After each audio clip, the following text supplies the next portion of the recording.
Hello friends, good morning. Welcome to ask spoken English academy. मी आरती बाके एक नवीन video घेऊन तुमच्या समोर आले आहे. ऑलरेडी आपण एक व्हिडिओ बघितला ज्याच्यामध्ये शॉर्ट फॉर्म्स कसे होतात, जसं की हेल्पिंग वर्ब सोबत जर नॉट लावला किंवा नो लावला तर शॉर्ट फॉर्म कसे होतात त्याचा एक व्हिडिओ बघितलेला आहे. त्याच्यानंतर आपण व्हिडिओ बघितलेला आहे की एम आर हे जे हेल्पिंग वर्ब्स आहेत ते कसे यूज करायला पाहिजे. इव्हन आपण त्याचे एक्झाम्पल्स पण बघितले होते. पण जेव्हा आपण एम आर शिकलो तेव्हा आपण काय केलं होतं, मी आहे, तो आहे, ती आहे असे सेंटेन्सेस बघितले होते. पण प्रत्येक वेळेस आपण आहे असंच बोलतो असं नाही, तर निगेटिव्ह सेंटेन्स सुद्धा केले जातात. आज आपण या व्हिडिओमध्ये निगेटिव्ह कसे होतात सेंटेन्सेस ते बघणार आहे. जेव्हा जेव्हा आपण एखादा सेंटेन्सचा निगेटिव्ह फॉर्म करणार असतो तेव्हा त्या वाक्यामध्ये पहिली महत्त्वाची गोष्ट असणे गरजेचे आहे, ते म्हणजे हेल्पिंग वर्ब किंवा modal auxiliary verb. Without helping verb, without model auxiliary verb आपण कुठल्याही वाक्याचं निगेटिव्ह सेंटेन्स करू शकत नाही. जर डायरेक्टली वर्ब फॉर्म असतील तरी सुद्धा नाही. We need both of them. कोणतं तरी एक त्यांच्यापैकी पाहिजेच, हेल्पिंग वर्ब किंवा मॉडल ऑक्झिलरी वर्ब. त्याच्यानंतरच आपण नो किंवा नॉट दोन्हीपैकी कोणताही एक नकारार्थी शब्द वापरू शकतो.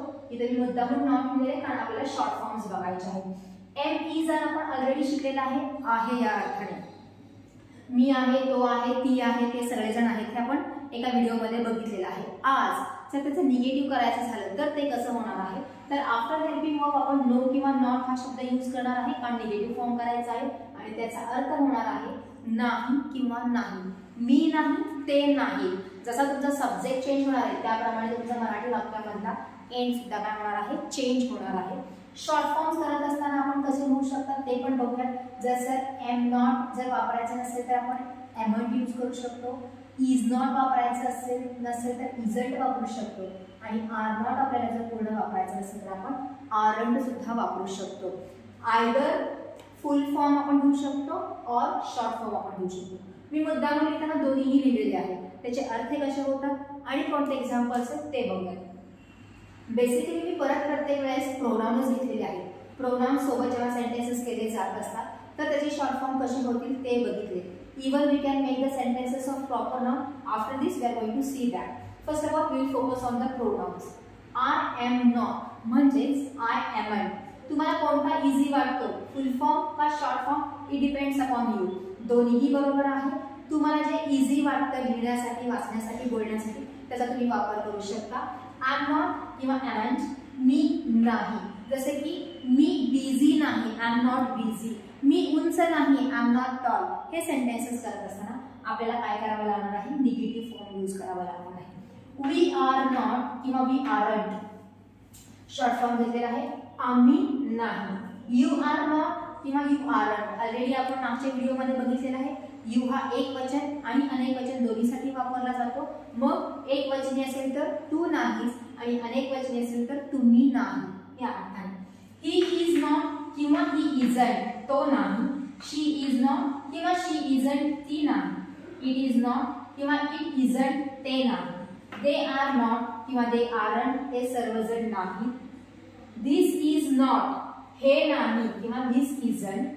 These are not, these aren't, हे नाही. that is not, that isn't, ते नाही. आणि those are not किंवा those aren't, ते नाही. हा सेंटेन्स पूर्ण नाही. मी तुम्हाला फक्त सब्जेक्ट आणि वर्बचंच कॉम्बिनेशन सांगितलेलं आहे.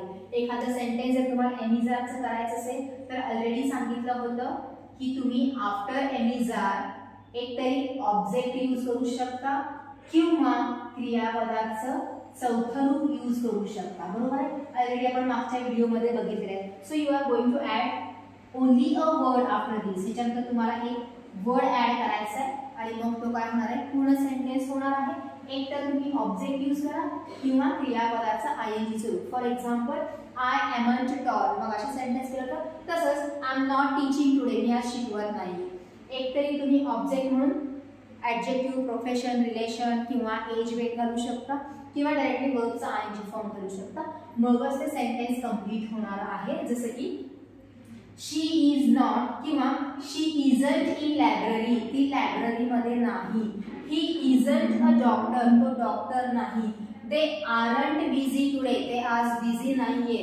दिस इजंट इझी, हे सोपं नाहीये. दॅट इजंट माइन, ते माझं नाहीये. दोज आरंट युजफुल वायर्स, ते युजफुल वायर्स नाहीये. म्हणजे प्रत्येक वेळेस जेव्हा मी सेंटेन्स केलेला आहे एकतरी ऑब्जेक्ट वापरलेला आहे किंवा वर्ब आयएनजी वापरलेला आहे. हे सगळे झाले प्रोनाउनचे. मग नावासंदर्भात कसं होईल? ऑफकोर्स जेव्हा जेव्हा सिंग्युलर नाव असणार आहे तेव्हा आपण इज यूज करणार आहे आणि प्लुरल जेव्हा असणार आहे तेव्हा आर यूज करणार आहे. अगेन जर तुम्हाला शॉर्ट फॉर्म नको असेल तर इज नॉट यूज करा, नाही मला शॉर्ट फॉर्म पाहिजे असेल तर इजट यूज करा एक वचनच्या समोर. जर तुम्हाला अनेक वचनचे निगेटिव्ह करायचं असेल तर आर नॉट यूज करायचा आहे. If you want you can take the short form of that. For example Sunil isn't किंवा सुनील इज नॉट. सुनील नाही काय ते तुमचं तुम्ही पुढचं सेंटेन्स कंप्लीट करू शकता. जसं Sunil isn't in operation theatre. Sunil operation theatre मध्ये नाहीये किंवा Sunil is not playing. Sunil खेळत नाहीये. whatever you got it an add object or the verb ing. आपण काय बघतोय जर प्रॉपर नाउन असेल तर कसा होईल. जसं की इन्स्टेड ऑफ ही इथं सुनील घेतलेला आहे. तसंच राधा इज नॉट किंवा राधा इजंट. काय राधा नाही. काय राधा नाहीये तर Radha is not dancing. Radha नाचत नाहीये किंवा Radha isn't a dancer. Radha dancer नाहीये. इन्स्टेड ऑफ शी आपण इथे डायरेक्टली प्रॉपर नाउन घेतलेला आहे.